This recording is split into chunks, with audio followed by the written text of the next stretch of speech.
사는 게 어떤 좋아하는 아? 여기 아메리카 너 차이 이거 아이 물론 거기 처음이야 아이고 연못이야 퍽 많이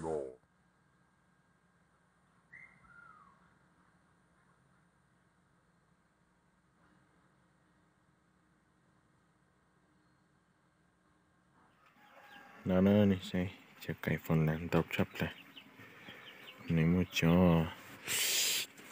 đây là lông tu nhé mọi người, đây là lông tu rất là nhiều luôn, phi đĩa há, phi đĩa tam bảo sát, đồi gà nhé mọi người, đầy đủ các kiểu mò đây là đồi trồn nhé mọi người.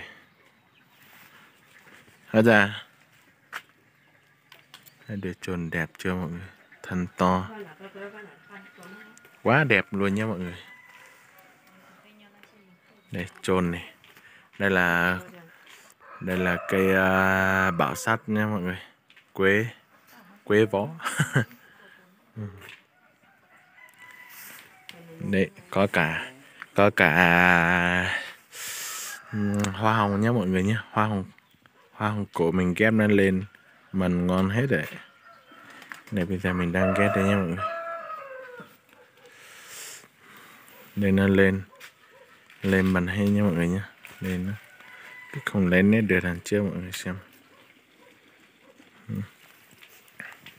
Còn đây là phi đĩa vàng nhá, rất là nhiều phi đĩa vàng luôn, độ cam máu luôn trên này luôn, nhiều cực kỳ luôn nha mọi người nhé. Mình trồng chơi đấy nhé mọi người.